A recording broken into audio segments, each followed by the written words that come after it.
acho que destacar, né, a questão do o tempo, né, João, ele acaba sendo muito reduzido para que a gente né, para que todos nós consigamos abordar, mas foi bem importante os pontos que você colocou, principalmente em relação quando você fala do protagonismo juvenil.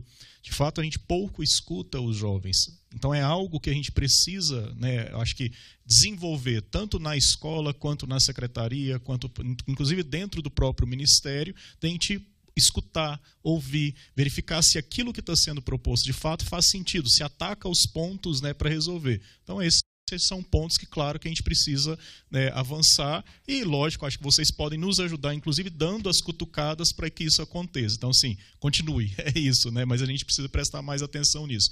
Para pontuar também em relação à base, eu acho que é só, né, para reforçar, o instrumento, né, a Base Nacional Comum Curricular, que está homologada, né, foi homologada em dezembro, é um instrumento, né, de grande debate, é um instrumento que ele foi construído, né, tiveram várias versões, primeira, segunda, né, a terceira versão, e todas essas versões foram considerando o que veio dos debates, o que veio das consultas públicas, né, então é um documento plural, não é o que o MEC pensa, não é o que o Concede só pensa, etc. Então é aquele consenso que foi, né, possível negociado para chegar. Acho que a vantagem legal em cima disso, Rosângela, é porque não é um documento eterno, é um documento que, inclusive, a própria resolução traz que ela vai ser revisada daqui a 5 anos. Então, a gente vai aprender, a gente vai verificar, inclusive, os equívocos que ela traz, até para que a próxima, né, nessa revisão, a gente tenha um documento melhor e muito mais adequado, né, mas é nesse sentido. Agradecer e reforçar, né, a importância de um evento como esse e desejar que hoje e amanhã, né, tenham vários pontos positivos e, por favor, nos encaminhe também, né, o documento consolidado, porque vai ser bem importante para nós, para a gente pensar essa etapa. Obrigado. Obrigada, Raf.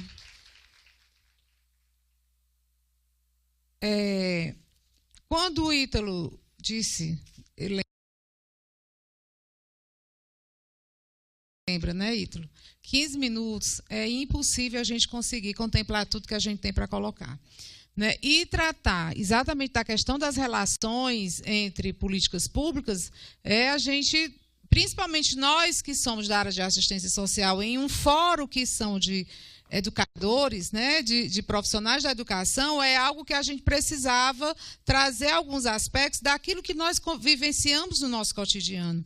Então, assim, para os adolescentes que aqui estão, talvez a política que consiga chegar e ouvi-los de forma, né, mais efetiva no cotidiano é exatamente a política de assistência social junto aos serviços de convivência e fortalecimento de vínculos.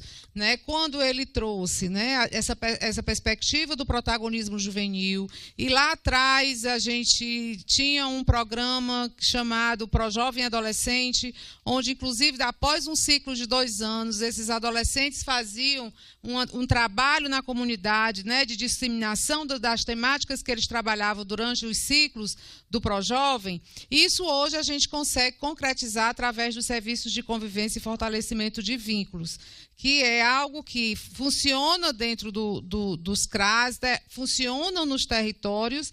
E, como eu falei aqui, eu trouxe no final a oportunidade da estratégia Selo Unicef, trazendo exatamente a perspectiva da agenda intersetorial. Né? É isso que a Glauciane traz, talvez seja nessa perspectiva de que nós precisamos sair das nossas caixinhas. Nós temos um sistema federativo em que cada política pública trabalha o seu planejamento de forma isolada. E aonde que elas vão se integrar? Em que momento essa integração vai acontecer? Ela tem que acontecer lá nos territórios, né? Quando eu coloquei aqui dessas agendas intersetoriais no território, as reuniões com os diversos atores daquele território, mas, para além disso, algo que estava aqui que eu não coloquei, que são os arranjos intergovernamentais. E talvez isso seja uma proposta, inclusive para o selo, que não adianta a gente deixar para cada um, no seu território, fazer. Porque em algum território, eu estou falando aqui, vamos dizer, município A, essa articulação ela se dá maior entre saúde e assistência. Em território B, já é saúde e educação. Em outro território, e assim sucessivamente. Como integrar? Porque nós, dentro da política de assistência social, a nossa matricialidade de atendimento é sócio-familiar com recorte no território. Então, nós trabalhamos a família dentro dessa perspectiva de que famílias têm situação de vulnerabilidade, famílias têm violação de direitos e que a gente precisa garantir o acesso às políticas públicas. Portanto, um dos eixos do Plano Decenal de Assistência Social é a integração das políticas públicas, no caso da intersetorialidade. Está vendo aí como é? Okay. O Ítalo é assim. Para trazer essa perspectiva para né, essa perspectiva do que os adolescentes trazem, porque isso é o cotidiano da vivência deles. Né? São as violações de direito que se dão no cotidiano, que seja através, né, da negligência, dos maus tratos, do trabalho infantil, né, da convivência com substâncias psicoativas, do ato infracional em si, onde a educação, e aí eu trago isso muito fortemente, precisa ter esse olhar mais apropriado para o que está posto no SINASE, né, e garantir a educação para o tempo, para os adolescentes que estão em meio fechado e para aqueles adolescentes que estão em meio aberto. Né? E desculpa, gente, mas é porque assim... Desculpa, Ítalo. Mas, assim, eu acredito que esse fórum, obviamente, ele não se encerra aqui. E eu acredito também que, a partir dele, vocês estão percebendo, acho que é uma percepção que vocês já tinham, mas que isso precisa se intensificar. Isso não pode ser uma ação pontual, um fórum anual, sabe, Júlia? É algo que precisa ser melhor trabalhado dentro dessa perspectiva de como integrar essas políticas públicas, esse diálogo entre essas políticas com a participação dos adolescentes. Porque eles, mais do que ninguém, sabem o que é que deles precisam e o que é que eles vivenciam. Né? Ok, obrigada. Muito obrigada. Vamos tentar, né, a gente pontuar a nossa fala, porque senão nós não vamos ter almoço, gente. Oi, buscando ser bem breve, eu quero dizer a Renara e João Lucas que bom que aquilo que nós não conseguimos dizer ou não traduzimos aqui em nosso breve tempo, vocês disseram com toda clareza e tenho certeza que é isso que se transformará realmente num plano de trabalho, em ações que nós vamos precisar empreender. Mas eu gostaria de destacar 2 pontos que eu considero muito importantes. Para mim ficou muito claro aqui em todas as discussões que a gente precisa realmente ter um olhar macro para essa questão, porque se a gente localizar as questões da distorção idade séria ou do fracasso escolar apenas na escola, nos professores e nos alunos, nós vamos estar subvertendo uma realidade que é muito mais ampliada e muito mais complexa. Nesse sentido, nós precisamos efetivamente devolver aos municípios a sua capacidade de realmente cumprir as suas responsabilidades constitucionais com saúde, educação e assistência social. Isso passa pelo financiamento. Em segundo lugar, dizer de que do ponto de vista da BNCC, que é uma questão muito séria, sim, que a gente está implementando, discutindo, mas há um que está se debruçando sobre a parte diversificada, que a gente considera fundamental, inclusive, para que a gente possa ter currículos em consonância com essas territorialidades, e isso é importante.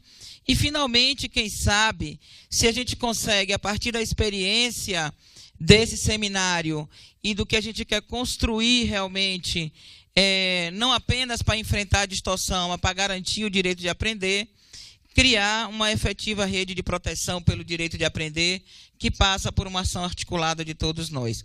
Muito obrigada e a gente continua aí nesse trabalho e na luta. Antes Muito de você obrigada. me mostrar. Tchau. Pernambuco. Eu gostaria de me deter a 2 pontos que João fala. Me chama muita atenção quando ele despertou para nós que nós deixamos de falar a questão da territorialidade, de ações diferenciadas para esse Brasil diverso.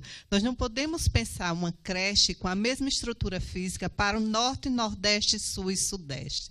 Precisamos de política que contemple essa diversidade. Nós estamos num momento riquíssimo agora de construção dos currículos. Os currículos precisam contemplar essa diversidade. Nós precisamos dar a cara da região a esses currículos, para que, de fato, a BNCC que temos, se não é a que queremos, mas é é a que temos, precisa fazer valer, precisa acontecer.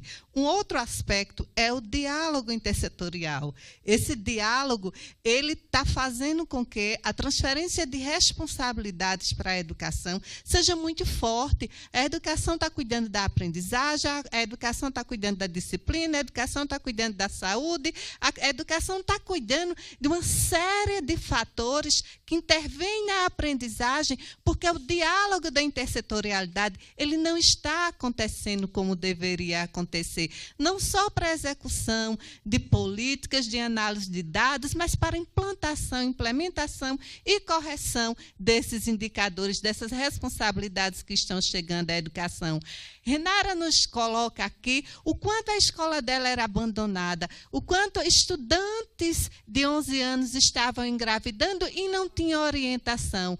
Se a intersetorialidade acontecesse, a educação não traria essa carga.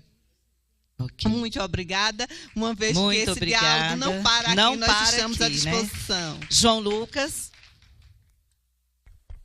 Para as considerações finais, eu queria falar os pontos que eu queria que, após o seminário, acontecessem realmente no Brasil como um todo. O fortalecimento da intersetorialidade em todos os entes federativos e entre esses entes. A promoção do protagonismo como forma de empoderamento dos alunos e acolhimento dos alunos dentro das escolas. A criação de políticas públicas efetivas contra a distorção.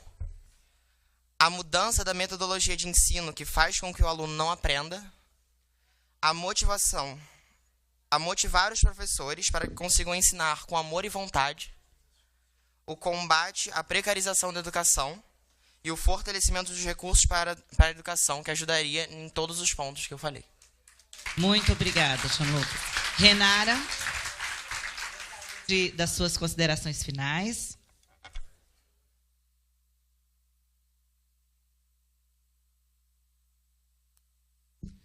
Bom, eu gostaria de falar um pouco também sobre o que ele falou. Gostaria que tivesse mais monitoramento nas escolas, o que eu preciso ter. Presta o papel.